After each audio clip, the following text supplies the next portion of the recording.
an offender who is engaging in stalking behavior, plus the domestic violence behavior, you have an offender who is 3 times more likely to kill the victim. And what is oftentimes missed or overlooked is that behavior, that is stalking behavior, is just lumped in with the power and control that's happening in that domestic violence case.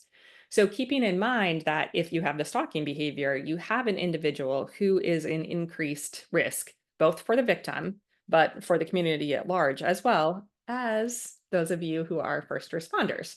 So, keeping in mind that these are the offenders who oftentimes will kill law enforcement, they are the offenders who will not only kill their victims, but those individuals will also be more likely to kill children that are in common, et cetera. So just keep in mind, if you're working on a domestic violence caseload, you see a domestic violence history in the offender that you're working with, that it would also be really important to assess what type of factors are happening that are related to stalking. And one of the best tools that I can give to you to be able to do that is a stalking specific risk assessment. Now, I realize that you all have your own risk assessments that you're using for pretrial, for release, et cetera. And one of the things that I want to call out is a lot of the domestic violence assessment, even things like IRAD, et cetera, are really focused on that domestic violence relationship, or they're focused on the DV tactics, and they don't necessarily identify all the stalking behaviors that might be happening. Now, the assessment that we recommend is called SHARP. It's free, which is always a plus to all of us who never have enough resources. And it's easily accessible online. So you can either go to Spark's website, the stalkingawareness.org website, and find a link there. You can also go to coercivecontrol.org, which is the direct site for the SHARP assessment. And what SHARP does is it essentially looks at 14 different risk factors that might be happening in these particular cases. And we divide them up into four different categories. The first one is it looks at what's been the length of the course of conduct and what has been happening in that course of conduct. What types of behaviors is the offender engaging in?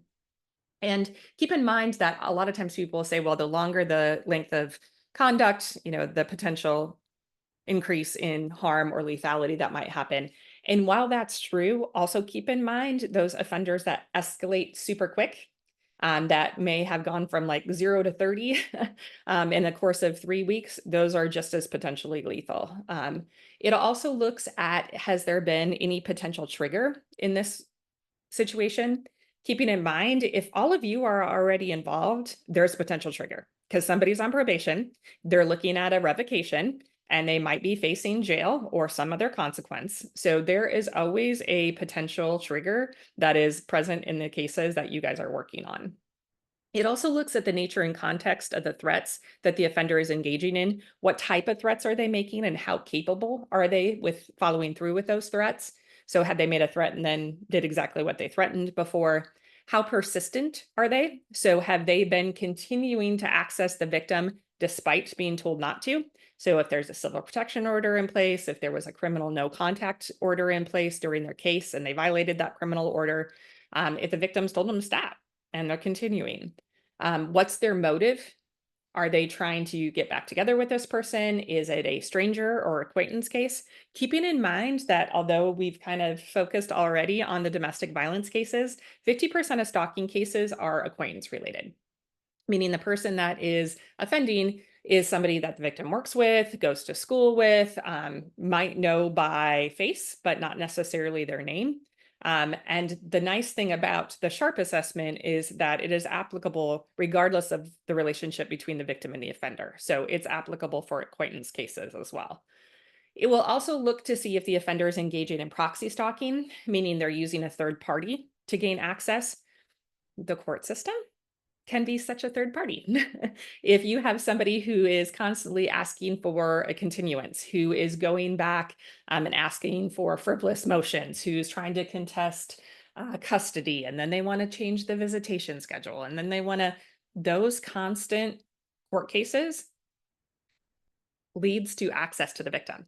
The victim has to show up for those cases. And so the offender might be using the court system as a way to gain access to the victim. And one of the handouts that we have on our website talks about how that court system is often used by offenders in these particular cases. I've had a lot of stalking offenders who will tell the victim, you can go ahead and say something to my probation officer, but they're actually going to arrest you, and I'm not going to get in trouble with it because you're interfering with my probation, because actually you're the person who's stalking me. Now, if you have somebody who's not familiar with the criminal justice system or understands how that works, those of us in the system are like, we have no jurisdiction over somebody who's not on probation. What are you talking about? But if you're a victim who's never been involved with the criminal justice system, who doesn't understand how that works, it's a very real threat that that other person is putting out there. It also looks at the history of abuse towards the victim. So we'll see if there's a domestic violence history with a victim, if there's been a history of violence with other people. It also looks at the mental health and substance abuse history, as well as criminal history of the offender. Now, don't be surprised if you have offenders who are on probation that are engaging in this behavior that do not have a lengthy criminal history. In fact, it's pretty typical that they don't have any criminal history. They're very adept at talking their way out of things. And so oftentimes their involvement with the criminal justice system might seem pretty minor compared to some of the other cases that you're working on. It also looks to see in these particular cases, if we have an individual who has access to guns or weapons. This is Idaho. Everybody has access to guns and weapons. We know this, right? It also looks at how vulnerable our victim might be. If we have an offender who might have some kind of expertise with technology, I always get worried if they say things like, this person works for the phone company, they're in IT. It also will look to see how vulnerable we have, what vulnerability factors we have for a victim. So do we have a victim who is vulnerable because of their housing situation, because they share custody with this person? And then it's also going to look at, does that individual have any type of training when it comes to guns and weapons? So do you have an individual who is in the military, former law enforcement, former probation, et cetera? And so with those 14 risk factors, what SHARP does is you can actually get online. You're asked to answer a bunch of questions about this particular situation. It's 48 questions. Now, before any of you are groaning, even though you have your camera off, I know you all are, it only takes you about 5 to 10 minutes to fill this out online. Okay, it is not a very complex situation. I remember doing a probation training for, I think it was District 3 a couple of years ago. And they're like, hey, let's just take one of the individuals we have on our caseload and kind of walk through the SHARP assessment, see how many factors they have present in this case. They ended up having 14 out of 14 factors. And it only took us about like 7 minutes to actually go through the form and figure out what was going on in this particular case. That probation officer actually ended up using that to go back to the prosecutor and the judge and say, hey, these are why our concerns are at this level with this particular individual. They had been engaging in a couple of tactics while they were on probation. They're trying to decide if they were going to do a revocation or not. So this particular form can be extremely helpful. And what it does is actually give you two things after you fill it out. It gives you a risk profile. So it will say, hey, this person has 8 factors out of 14 in this case. It also gives you an accompanying safety plan. So if other individuals are involved, like a systems advocate, a community-based advocate, somebody else who's working with the victim, they can also be using that to help safety plan with the victim in these particular cases. I did provide for you just a screenshot of what a risk profile would look like in SHARP. So for instance, when you fill it out, it just goes through the situation. This particular one was done on an ex-partner situation. It gives you a little information about SHARP, and then it goes through SHARP and says, hey, below in this case, there are X number of risk factors based out of the 14, and then it outlines what those risk factors are. So it's a really great way to kind of condense a lot of information that's probably been given to you not in a chronological order, not easy to understand, and is able to kind of lay it out in a way that highlights the individual tactics or factors that are present in this case that might pose an increased risk of the offender harming the victim. So it's a really great way to get a lot of information in a pretty simple assessment.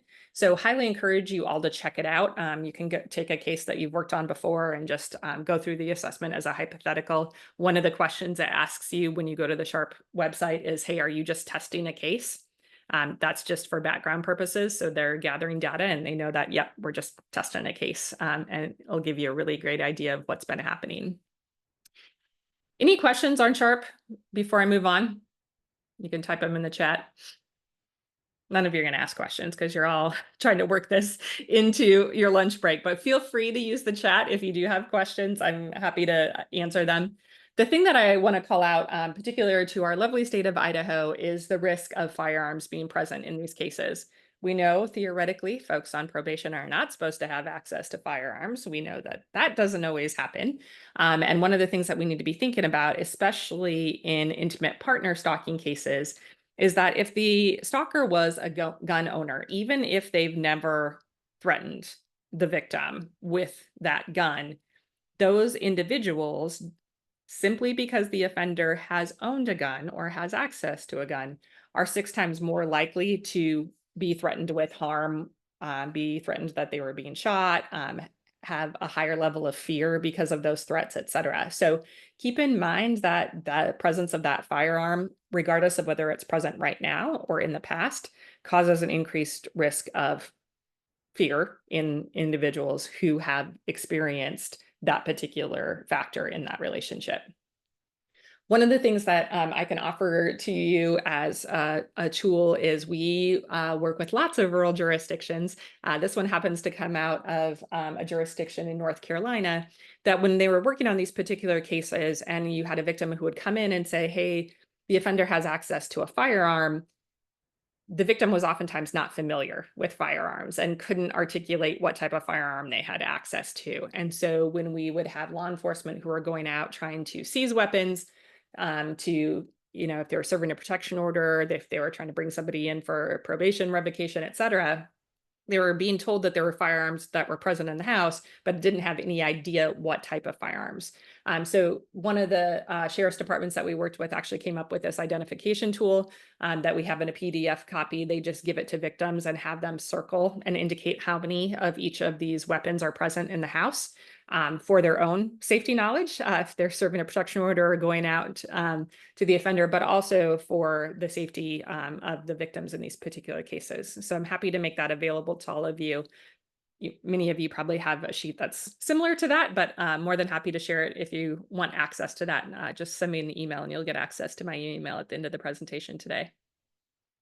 The other thing that happens in these particular cases is a lot of individuals say, well, in particular, if you have an offender who is engaging in a lot of the stalking behavior through some kind of technology, phone calls, text messages, accessing social media, et cetera, that really victims should just cut off access, that they should just say, I don't want to have any contact with this person, and then maintain that stance. And then people get frustrated when you have individuals who make contact with the offender and people say, well, why would they do that? If they were really so scared, why would they make contact with the offender? And I always flip it and say they are typically making contact because they are very scared. They are worried that if they disconnect, then that's going to tick off the offender and that things will get worse for them. So keeping in mind that for lots of victims, their attempts to distance themselves from the stalker actually frustrate and anger the stalker and make things worse. So you have a lot of individuals who will maintain contact because they are trying to placate. They're trying to play nice. They're trying to essentially not poke the bear. And from the practical standpoint, people are like, well, I don't understand. If they're scared, why would they make contact?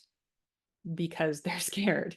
So keeping in mind that lots of victims actually end up making contact because they're trying to safety plan. They're doing a temperature check. They're trying to figure out what's the offender thinking, what kind of access do they have, what are they up to this weekend, that type of thing. So don't misconstrue the fact that you might have a victim who's making contact with the offender as a lack of fear. Typically, it's because they are afraid. Now, I hinted at some of the forms of technology that we often see happen in some of these cases, and clearly that could be a 40-hour training that we are going to attempt to do in less than 30 minutes.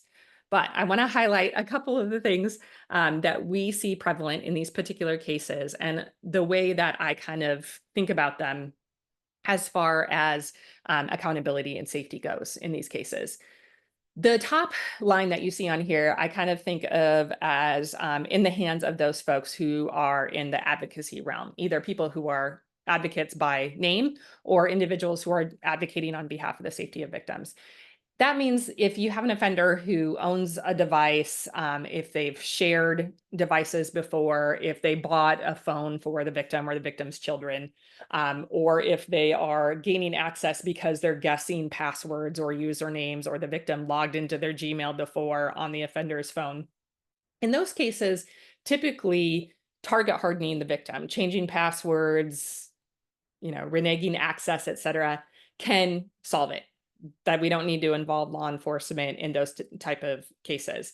When it comes to the offenders that are instead contacting and sharing things, so they're threatening to share intimate images, they're constantly calling the victim, et cetera, that's when it's going to take an outside party to step in and say, no more. Okay. So I really like it when I have offenders who are in probation, because oftentimes you all have more tools in your toolbox, frankly, than law enforcement does, as far as holding offenders accountable or telling them that they can't engage in certain activities.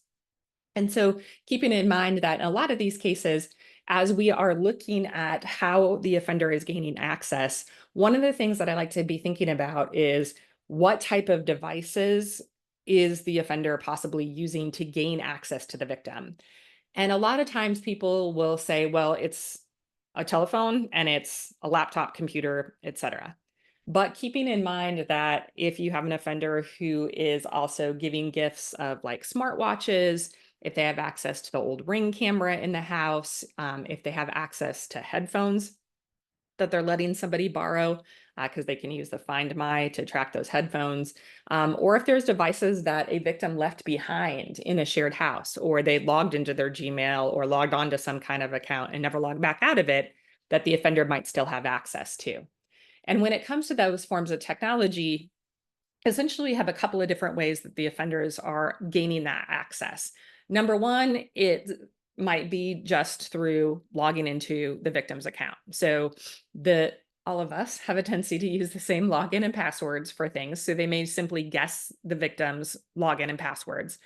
Sometimes it's because their victim might still be sharing like a location or something like that.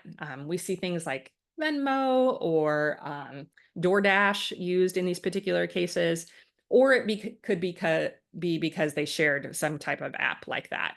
So keeping that in mind, one of the things that we oftentimes see as a strategic plan or safety plan when it comes to stalking cases is individuals will say, well, victims should log out of these accounts, they should block offenders, et cetera.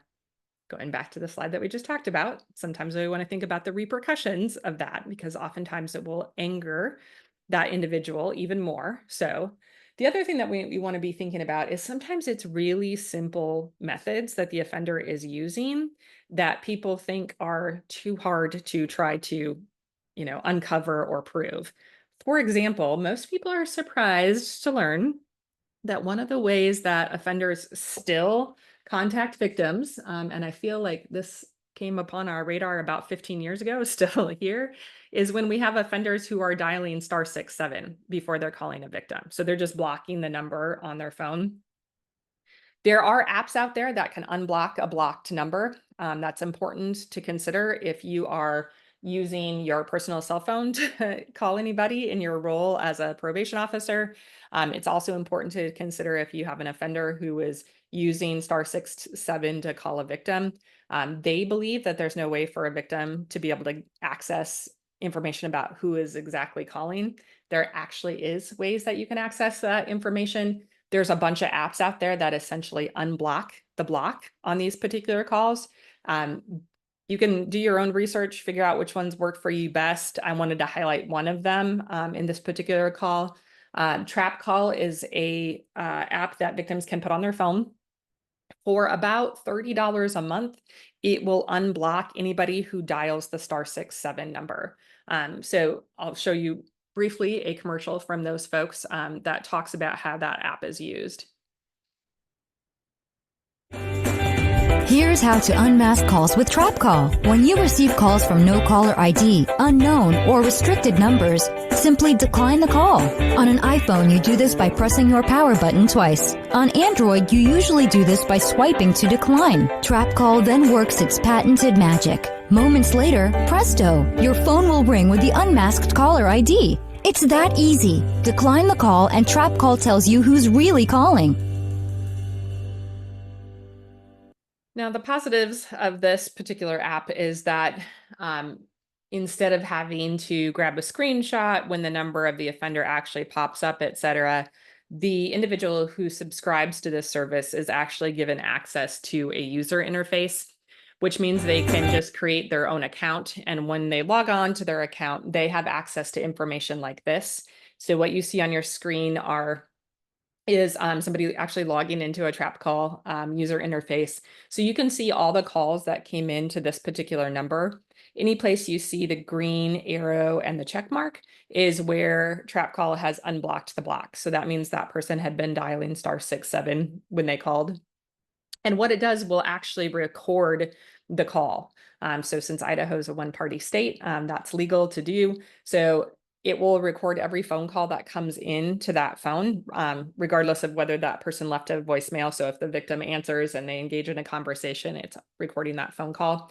And if you click on the view details part of this user interface, it actually has the recording and it saves it with the number and the date and time that the call came in. And then you have the option of being able to forward that recording to somebody. So for instance, if you had a victim of one of the folks that you are working with or is on your caseload, they could click that button and forward that call recording to you, the probation officer, to the prosecutor, to a law enforcement officer who's investigating the case, etc. The downside, of course, is that this does cost money. Nothing good in life is free. It does cost about $30 a month. I have had several cases where folks have used this successfully, and they end up buying like a prepaid credit card to sign up for the service that only has $30 on it so that it can't continue to renew month to month, so that they're only out the $30 and not the $360 that they might be if they were trying to use it for longer than just a couple of months. So know that that is possible. If somebody tries to bring in information to show you, don't think, oh, this, somebody's just fabricated this. There are apps out there that do this really easily. It is not effective if you have an offender who buys like a Boost phone from Walmart and registers it to Mickey Mouse at Disneyland. It's not going to work in cases like that. It's not going to work if the offender has bought the plan, from some kind of rinky-dink company. It's also not going to work if you have an offender who simply has chosen to not have caller ID on their iPhone, type of a thing. But surprisingly, a lot of folks still use the *67 method. I usually am a little bit of a smart aleck and say that's probably because if you Google how do I hide my phone number, the first thing that comes up is to tell people to dial *67. So you have a lot of folks who are still engaging in that dialing *67. So just a resource that's out there, but I wanted to show you what kind of information it gives if you have somebody who brings it in and wants to show it to you as proof, that the offender is engaging in this behavior. Lots of folks, having not heard about Trap Call before, think that somebody's fabricating this information. No, there's lots of apps that are out that are very similar to this, that folks can use to be able to gather some of the evidence in these particular cases. It's also not going to work. Trap Call is not going to work if you have a victim who's spoofing a phone call. Spoofing's when you change what number shows up on caller ID. Typically, offenders in these types of cases will change the phone number to be something they know the victim will answer for. So they will change it to the kids' school. They'll change it to the victim's mom's number, something that they believe the victim will actually pick up the phone when it comes across caller ID. So you might have individuals say, well, I know that it's this person who's on your caseload who keeps calling me, and then they want to show you their caller ID, but what shows up on caller ID is that their mom has called or the school has called. We also have a lot of offenders who are now changing the number to be something like the clerk of court, the probation department, something like that. And they are pretending to call and say, hey, our custody case got extended. The civil protection order hearing's not happening tomorrow because the judge is sick. and they leave a voicemail, and then you have an individual who doesn't show up for their protection order hearing because the offender has entered the clerk of court's number or probation or the police department or the prosecutor's number as the number that shows up on caller ID. Now, in the US, the company that oftentimes is being used in these particular cases is a company that owns the product called Spoof Card. The company is actually called Teltec, and they will cooperate pretty well with law enforcement. They pride themselves on that cooperation. So they say that they will give you information if you contact them with a number of the victim. So the number that's being spoofed. So the victim's phone number. And the way that all works is, let me first show you a video about how the spoofing works and then what kind of evidence might show up. And then we'll talk about how to contact that company. How can you remain anonymous when you call someone? The best way is by using Spoof Card. With Spoof Card, you can change your caller ID to any number you want so that the person you call will never see your real phone number. How? Simple. Go to spoofcard.com and buy as many minutes as you want to get your account and access phone number. To disguise your caller ID, follow these 3 simple steps. 1. Call the access number. 2. Enter the number you want to call. 3. Enter the number you want to appear as the caller ID. But there's more. You can change your voice to sound like a man or a woman, so not even your mom will recognize who's calling. Plus, you have an awesome feature that allows you to record your conversations for future reference. Also, you can use your account with our iPhone or Android app to make changing your caller ID even easier. Start protecting your privacy today at spoofcard.com. Change your caller ID.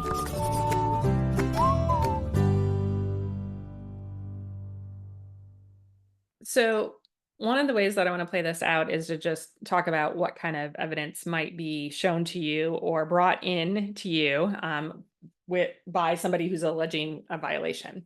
So for instance, if I'm stalking Sandy and I don't want my phone number to show up on Sandy's caller ID, I would simply change the phone number to be somebody that I know she would answer for. So say I pretend she's always going to answer for her friend Lisa. So I call Sandy using the video that you just saw me play for you, meaning first I call an access number, etc. So if Sandy comes in and she's like, hey, I know Jen's on your caseload. She's actually been calling me. That was terms of her probation that she wasn't supposed to be calling me, but she has been.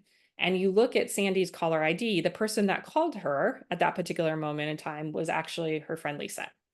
The next step, without any subpoena power, et cetera, could simply be having Lisa provide her phone records, which would show that she didn't call anybody at that particular moment in time.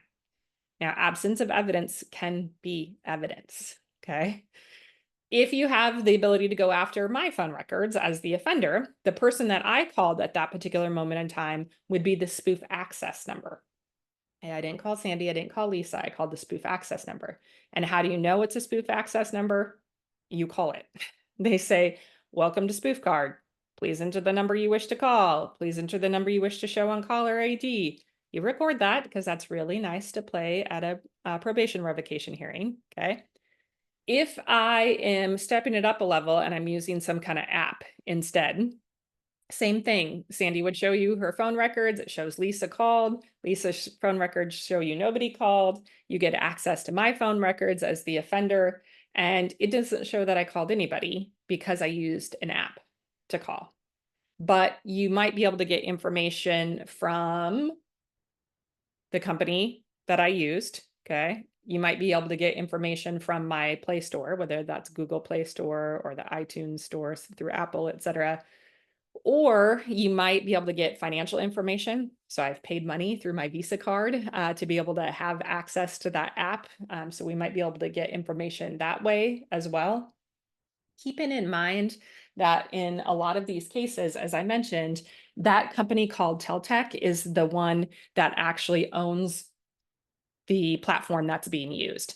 And as I said, Teltec prides themselves on being able to cooperate with folks who are trying to hold offenders accountable. So I'm going to really quick stop sharing my screen for just a second. I'm going to bring you up the website that I would use to check that out. So if you go to, one second.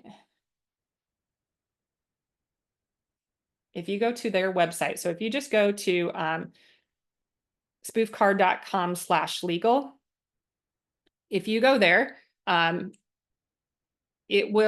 there is a area. I'm trying to get it up, and of course my internet's going to be slow right now, so give it 1 second. There is a way for you to check who has access. So if I am going to that website, I had it up and then of course my internet froze as I was on with all of you. And I've had probation officers successfully use this as well. It doesn't have to just be law enforcement. So if you go to their website, so you should be able to see that website right now. If you go to their website, there's an opportunity to do the legal inquiry. So are you all able to see that on my screen? It's up there now. Okay, finally. Come on, Zoom. If you do a legal inquiry here, so you just put your name, the agency you work for, the purpose of the inquiry. So if it's an investigation, active case, subpoena request, so you can put in active case right here. And then the number that's receiving the call. So in this case, this would be Sandy as our victim's number. And then the message and submit it, they will let you know right away without a subpoena or court order if that number has been spoofed. And then you can get your warrant, whatever you would need to cross your T's and dot your I's, but they will tell you automatically within like 24 hours to 48 hours if that number has been used if that number has been receiving some type of spoofed call. So it's a really great way to be able to access information from them. And like I said, they own the top 5 companies.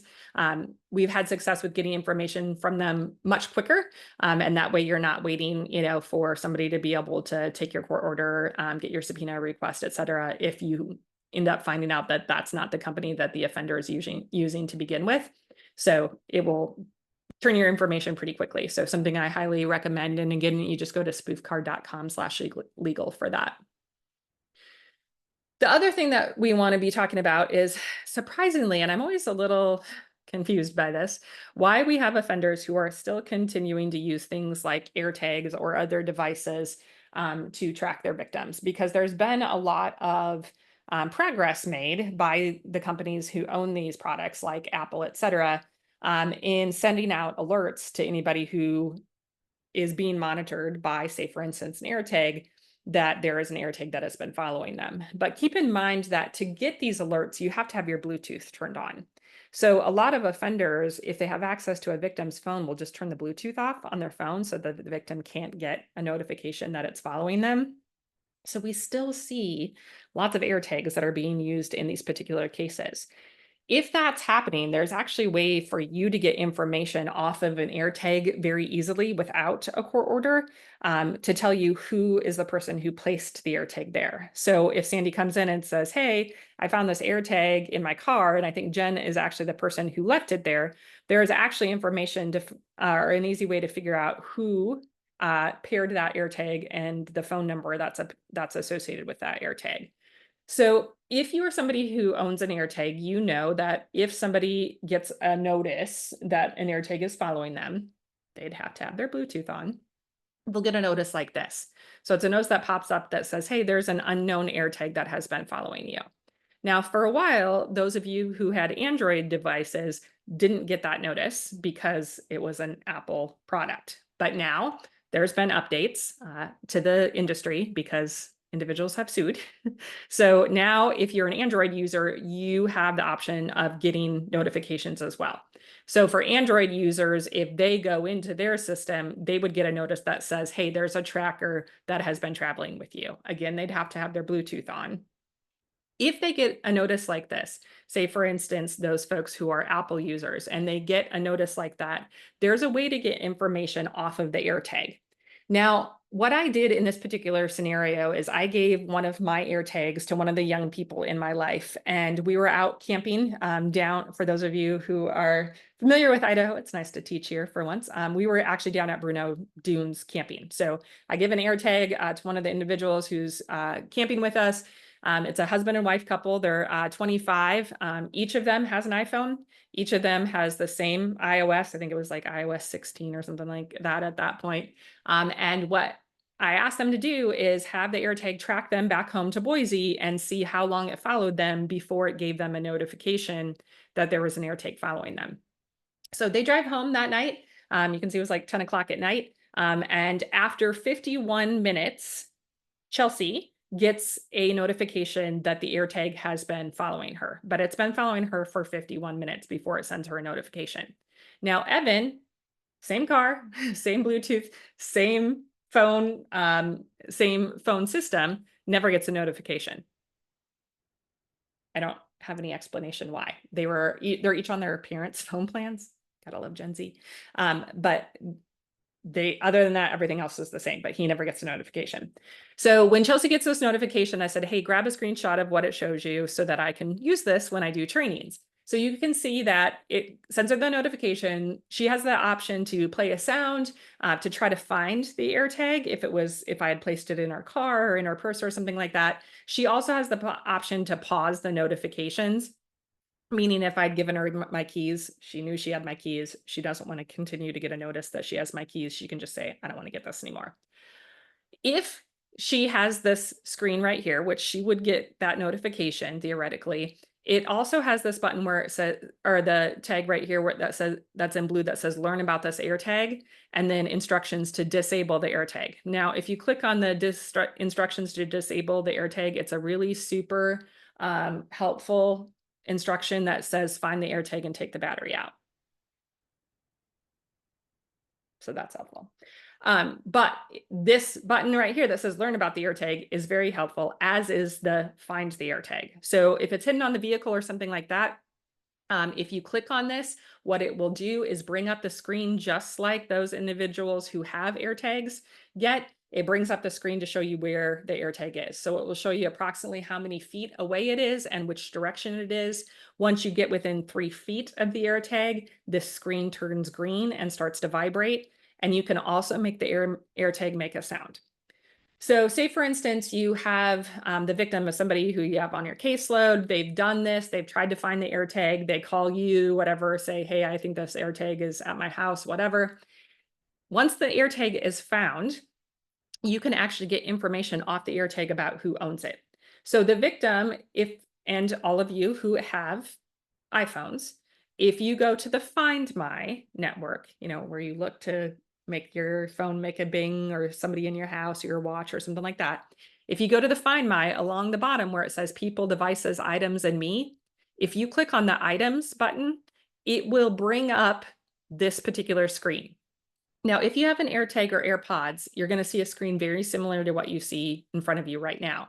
And the button that you're looking for says identify found item, meaning you can get information about the AirTag. Now, if you don't have AirTags or AirPods, you're at a screen right now that has this on it. And you're like, oh, I don't have the identify found item button. You do, it's there. You just have to swipe up on the screen. So if you swipe up on this screen, you have the identify found item. So you as a probation officer could go to your Find My. On the bottom, you're clicking on the items. Then you're going to this screen where you don't have anything associated. You're swiping up, you're clicking identify found item, and then you're going to hold your iPhone above the AirTag. When you do that, it's going to screen and scan the AirTag, and then it's going to bring up the serial number and the last 4 digits of the phone number that the AirTag was paired with. So in the case of me stalking Sandy, this last 4 digits would be my phone number. Okay, so this is typically your offender's phone number. Now, if it's not your offender's phone number, my question would be, what's mom's number and what's the new girlfriend's number or boyfriend's number, because that's who it's typically paired with. But you can get all of this information without a court order. This is just by scanning an AirTag that was found. Okay. This obviously would be really great information and evidence to be able to use in a probation revocation. Or if you've involved law enforcement, you can teach law enforcement how to get this type of information, because most folks are not aware that you can easily pull it off of an air tag.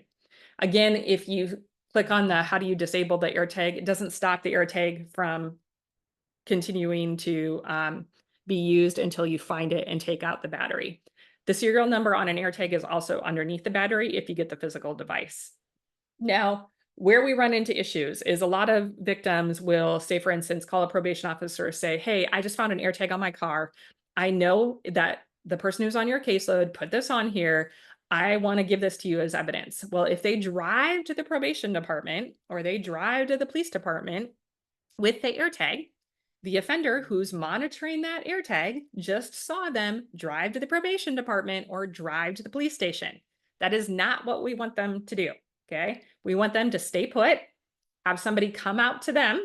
And if we find an air tag, et cetera, then we're going to put it in a Faraday bag so that it's not transmitting any type of signal and it appears like it went offline. That way we're not tipping our hands to the offender, because even after we get this, we know we're going to have to go back and ask for that revocation, get the subpoena, get the court order, whatever. That's not going to happen in 2 minutes. And then we have a offender who knows that this person is now cooperating with probation or law enforcement. They're not happy, and the victim isn't protected because there's nothing in place to protect them. Now, this will give you and create some time and space to be able to involve a victim advocate to look at somebody going into shelter or something like that while that air tag is taken into custody. Does that make sense to folks? Anybody ever used that process before to get information off of an air tag? You're going to have access to this PowerPoint. I'm going to send it to Sandy. You all have access to it. Okay. If you get stuck and you're in the middle of working on one of these cases, you just call me. I'll walk you through it. Okay. Any questions on that?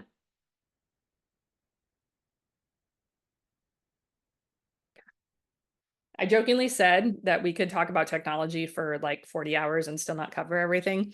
I want to give you a couple of resources and talk about a couple of things that can be helpful for all of you in these particular cases. Number one, Spark just got a brand new grant from the Department of Justice to form the National Resource Center on Cybercrimes. So much like our Resource Center on Stalking, which Spark is, this particular project will be focused on the cybercrimes of cyberstalking and intimate image distribution. Those are the two things that the statute that allowed for funding for this call out. So it's on cyberstalking and intimate image distribution. So that website will be launching hopefully within the next month. And we will have resources on there, classes that you can take, et cetera, if you go to that website. But in the meantime, there's a couple of resources that I want to give to you. Number one is the National White Collar Crime Center. And I know you're like, how are the white collar folks going to help us with these types of cases? These people should really be called the National Resource Center on Cybercrimes. Like they do cyber investigations. They've got a ton of free classes. So if you go to their website, which is nw3c.org, and you sign up for their classes, you're going to have to use your department email. Okay, so use your county's email, however that email works. Use that to sign up with it, because they vet people out. They don't want stalkers to be able to sign up for information. There are a bunch of free classes that you can take on that website about digital evidence. There's courses on doxing. There's courses on intimate image distribution that we're developing all as part of Endeavor with them. All of them, or most of them, are post certified. So you can sort on their website by ones that are what they call IDLUST certified. That's just the national organization. You click on that, you take a pre-test and a post-test, and you can get a certificate that shows you that you took an hour or an hour and a half class from them. Most of their classes are free. They also open spots up to their in-person classes that they have all across the country. Those classes are usually free as well. So definitely check out their training information.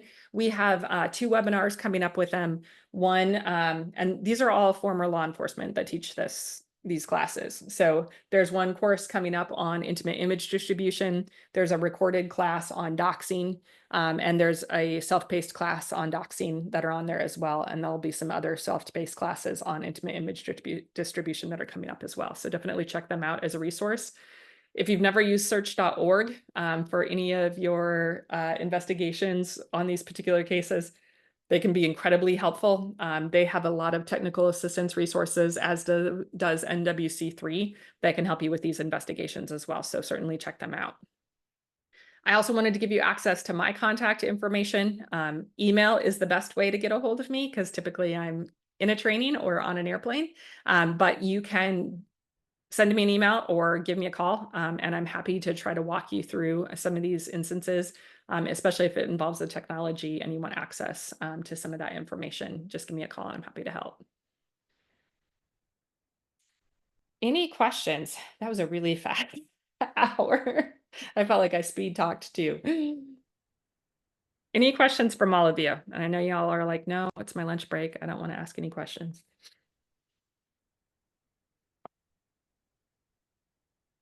I don't Okay. see any in the chat, Jen, but well done getting that done in an hour, because I know it's usually much I longer need a than nap now. that. Last chance for any questions, anyone? No?